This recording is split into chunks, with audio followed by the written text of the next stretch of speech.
Hey guys, Scott Shapiro, San Diego Park with trainer Doug O'Neill. How you doing today, Doug? Good, very good. Good morning. Good. Great to be with you. A couple questions just relating to what everybody's talking about now with American Pharaoh and trying to make history in the Triple Crown. You have a lot of experience with that, obviously with I'll Have Another. First things, how did you control the range of emotions from the Derby through the Preakness, which is obviously the great time, party time, and then obviously the unfortunate scratch due to the tendon? I think, like with a barn the size of Bob Baffert's and ours, you're just so busy. You're constantly staying busy. So maybe you're not as overwhelmed. Maybe if you only had a couple horses and that horse was American Pharaoh or I'll Have Another. So I think that was a healthy distraction, and I think Bob might say that as well.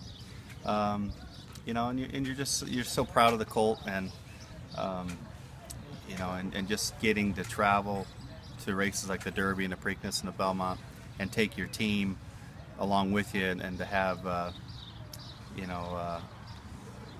fans and friends from other parts of the country be able to meet the exercise rider and the groom and the hot walker and your assistants, and so it's a wonderful experience, and I wish it was me going through it instead of Baffert, but he's going to be very tough, and I think as long as he stays injury free, I don't see how they beat American Pharaoh.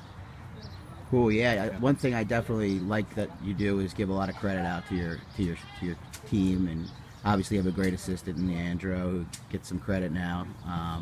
But that's really a cool thing that you can share. I think you're only as good as your weakest link, whatever that cliche is, and you're only as good as who you have surrounding yourself and the horses, and I've been blessed for a long time to have really good people, really good owners, and really good horses. So it's a group effort, and it's really, when you get horses like American Pharaoh and I'll Have Another, it's those moments that you're able to really expose the amount of hard work and heart that goes into each and every horse that you lead over there and compete with. Great. And is it, when you have these great colts, still easy to come back to the barn for these, Friday afternoon cards? Oh yeah, that's the beauty of our sport, is that I think whether you talk to a guy with a couple horses or a guy with a lot of horses, every race, whether it's a low claiming race or a high stake race, it's all about preparing your horse and having them feel great and be competitive, and it's such a great feeling to see them win, of course, but even if they don't win, but they put in a good effort, is just it's a wonderful feeling, and you just feel great that you're part of a plan that worked. And next time you get back there, which we hope is very soon, anything you would change the second time around? If I could do it all over again, I wouldn't have changed anything in the first two legs, because that worked out perfect. But I think I may have been guilty of overtraining a little bit at Belmont, but hindsight's 2020. Yeah, hindsight's 2020, and who knows? But I do know if he would have stayed injury free, he would have won that race, because that's my next question. Yeah. He was, like American Pharaoh's the top of his class. And I'll Have Another short little career. He jumped to the top of his class very quickly, and he showed just in the Derby and the Preakness and the San Diego Derby here, in the paddock and the post spray, just how he was just wired to thrive in those kind of scenarios. And not a lot of horses, like humans, aren't able to thrive when all the cameras and all the pressure's on, and I'll Have Another had that ability to really step it up when the stakes were high. So yeah, I watched that Preakness a few times yesterday, and nothing else even remotely decided to run at Bodemeister. Yeah. It showed his class, and he was big time to be able to run that horse down on those fractions that day. It is, because the Preakness is generally, if you get to lead and you don't get pressured, you're not going to get caught. Right. Even Oxbow showed that. Yeah. So I think, and Bodemeister was a brilliant racehorse, and for I'll Have Another to have his number really speaks volumes of how good of a horse he was. Absolutely. tricky question. How would you compare your colt to American Pharoah? Would he have a shot at this horse?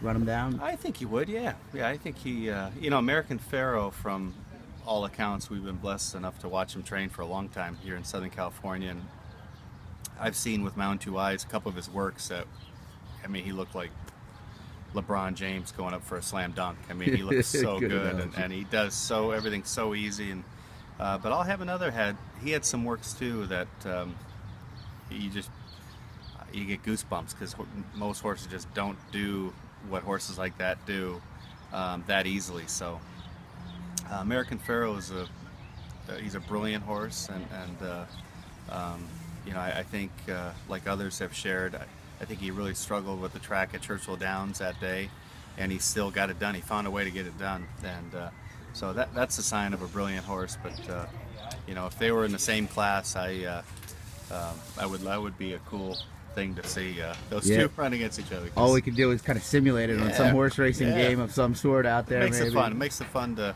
think of those hypotheticals, and obviously I would never change horses. I'll have another against just about anyone in his 3-year-old stint there that we had with him. He was, what a champ. How's he doing today? He's doing great. You know, we get videos and photos from Japan where he's at, and I mean, it's hard to believe it's a farm in Japan, because it's so spacious. You know, you think, not that I'm a geography buff or anything, but I mean, you think of Japan and it's a lot of people, right? Not a lot of space, and this place is so spacious, and the grass is plush and beautiful, and he, you know, his coat shiny as a new penny, and so he looks wonderful. And I mean, he's in just the grade 1 facility, and I think his babies are gonna. That's what I was gonna say. Yeah, I think it's now yearlings. Yeah, his year. So I think in some of the yearling sales coming up, we're gonna see some. I'll have another baby. So I don't know how that all works with trying to buy them there and ship them over here. I think it might be a little bit more complicated than it seems on paper, but I'm sure, knowing Paul and Zola read them, you know, we'll all be looking to see if we can't buy 1 or 2 and bring them over here if it's at all possible. Great, yeah. Hopefully he can be the next Sunday Silence over there. Yeah, He's had some good success. Yeah. Worked out well. Well, I guess the other horse that a lot of people want to know about is Lava Man. To me, one of the cooler stories is how Lava Man was with I'll Have Another at the Derby. Yeah. What did that mean to you? Oh, everything. Yeah, I mean, Lava Man has meant so much to all of us here at the barn, and he's still with us today. And you know, we deemed him the Coach Lava Man.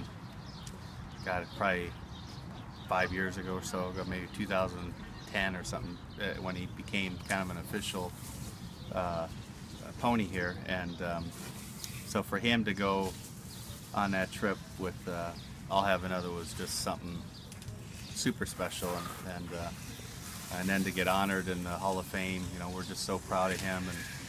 And I'm hoping Noe, his groom, Tony, his exercise rider, and Sabas, who gets on him every day, I'm hoping they'll go back and represent him in that wonderful moment. So it's very great. Cool. Yeah, that's great. What was it that made you spend the $50,000 that day on a course that was kind of, you know, I don't know what to say other than he wasn't necessarily, you know, American Pharoah of another to many. That, you know, I'd like to take credit for that, but that was all Steve Kenley, the owner, the one owner, him and Jason Wood, the Kenley family and the Wood family claimed him, and Steve Kenley was the one who really liked him. And Steve's a sharp handicapper, and he liked him actually the race before, and he was a 3-year-old. He was a Calbred, big, good-looking horse, and so again, we've made, you know, millions of dollars of claims that haven't panned out. So, you know, we're probably even with him in the mix, we're probably still upside down a little bit. But he's got to go down as one of the best claimers.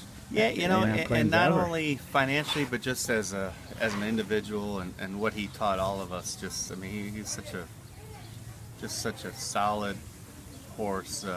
Every day he gave it his all, and you know, he had little feed issues, which Jimmy Jimenez, our shoer, was always right on it. Noe Garcia's groom was always right on any little hiccups he had, and he was just a tough, tough horse who had speed and stamina, and it's like horses like American Pharoah and I'll have another. They're brilliant, but can they continue on? And that's where horses like Lava Man to have, a pretty solid 3-year-old year, not great, but solid, but just to have a hell of a 4-year-old, 5-year-old, 6-year-old, and just the run that he went on, Unbelievable. it was incredible. So something we'll never forget, and it's cool. We'll never forget it because he's here every day, so we get to thank him every day. One final question. Is there any particular moment with Lava Man? Obviously, with I'll Have Another, there's a couple particular moments that you could point to. He had so many great races, so many big wins. Is there anyone that With Lava Man, sticks out? Probably the third Gold Cup was pretty darn cool, But yeah, he had so many highlights that, he was kind of that gift that just kept giving, But I think him winning a Grade 1 on synthetic, on dirt, on turf. The one thing he didn't do, he didn't take it on the road. Every time we put him on a plane, he really seemed unhappy wherever we were. We tried to get him to places early to get him settled in, but he never truly got settled in. So that was the only little hiccup was his traveling. So you kind of knew beforehand, or you just knew, tried to make it right, but knew he wasn't himself outside of Southern California? You could tell the first couple of times we shipped him, he would just act up in the stall and leave his grain. All things that a horse, if you're going to do good on the road, you've got to thrive on that stuff. And he kind of more fretted about it and wasn't happy with it. And, so we eventually put that to rest and said, you know what? We're blessed enough to be in Southern California where the purses are really, really good. So we'll find races for him here. And so he did a Hall of Fame career here in California, but couldn't take it on the road with him, but that's okay. Great. Well, thanks for your time, Doug. Appreciate it. Thank you.